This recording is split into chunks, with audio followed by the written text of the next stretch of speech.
Christ. Before we begin our reflection, just two announcements.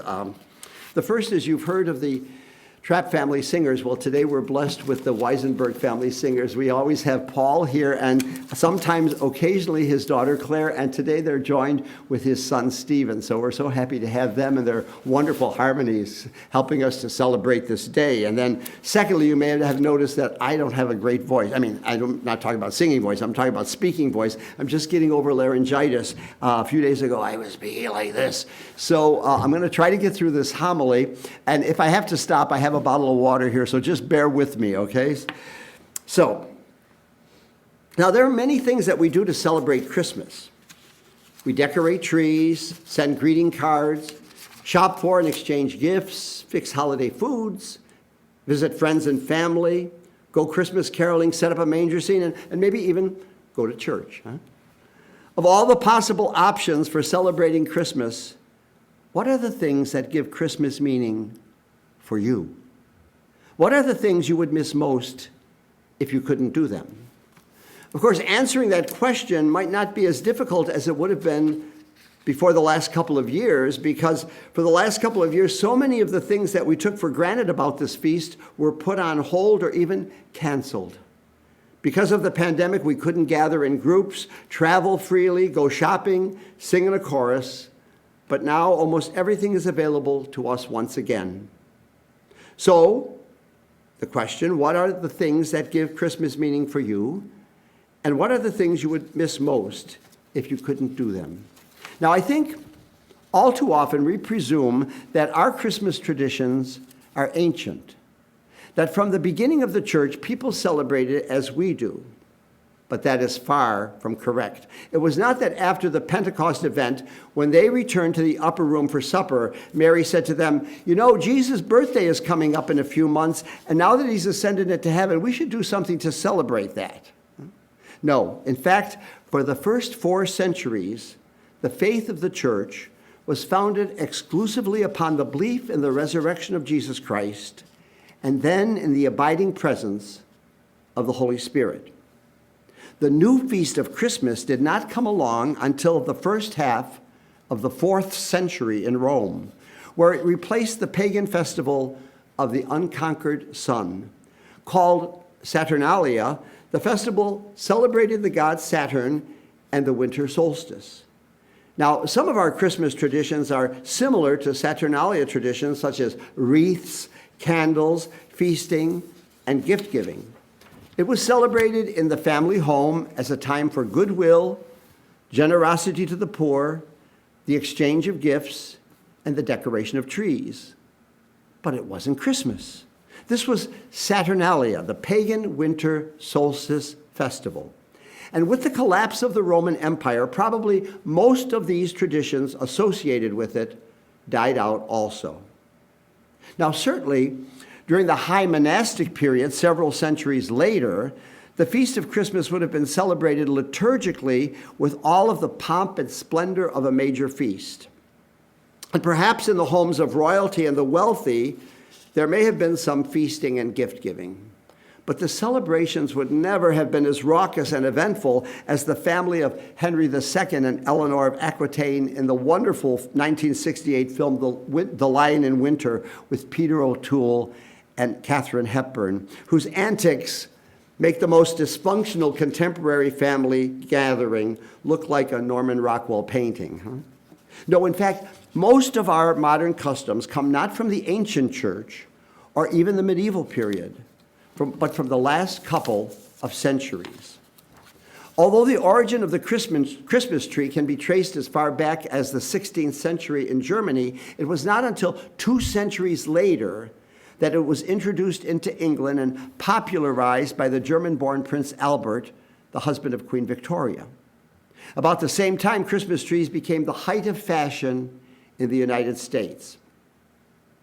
Perhaps the singular most effective source of our modern Christmas traditions is Charles Dickens' 1843 novella, A Christmas Carol. The giving of cards and gifts, singing Christmas carols, and even a paid vacation for the holiday can be traced back to Tiny Tim and Ebenezer Scrooge. But the purpose of this reflection is not just a trip down memory lane, but to try to gain insight into why we do some, if not all, of these things. And having said that, I want to go back and correct the premise of my first question, which was, what are the things that give Christmas meaning for you? I want to correct it because it is not these things, these customs, these traditions that give Christmas meaning. Rather, it is Christmas that gives meaning to all that we say, we do, and celebrate during this season. Without that event, the event that Christmas commemorates, the incarnation of Jesus Christ, there would be no reason to do any of this. If it weren't for the fact that Jesus Christ became part of the human family, and his name says it all, Emmanuel, God is with us. If it weren't for this, December 25th would just be another date on the calendar.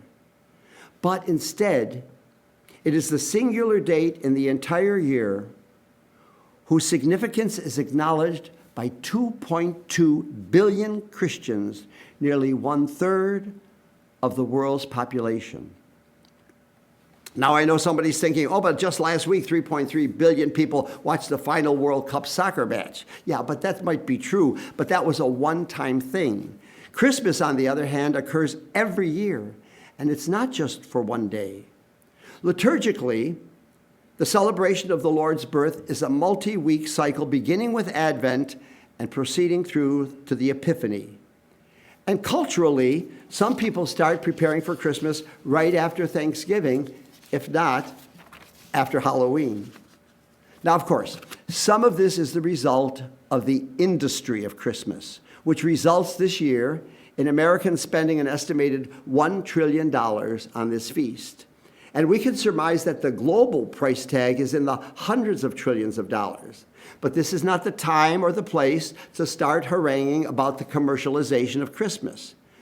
No amount of advertising, marketing, hype, or spin could motivate billions of people every year to step out of the routine, the ordinary, the predictable, the prosaic, and seek something more. I think we should see this vast effort as something positive, as the world's response year after year, whether it is articulated or not, to strive for the best, to hope beyond all the negativity we encounter, to create as much light as possible against the darkness surrounding us. As the Word became flesh in Jesus Christ, so the Word must continue to take flesh in our lives. In other words, the uniqueness of this holy day must become the pattern of our lives. As we discard and pack away the trappings of this season, we must preserve the hope and the promise we see. Perhaps no one has captured this challenge that we face in doing this as succinctly and insightfully as the preacher Howard Thuman in his poem, The Work of Christmas. He writes, "When the song of the angels is stilled, when the star in the sky is gone, when the kings and princes are home, when the shepherds are back with their flock, the work of Christmas begins to find the lost, to heal the broken, to feed the hungry, to release the prisoners, to rebuild the nations, to bring peace among others, to make music in the heart." Merry Christmas today. Merry Christmas every day.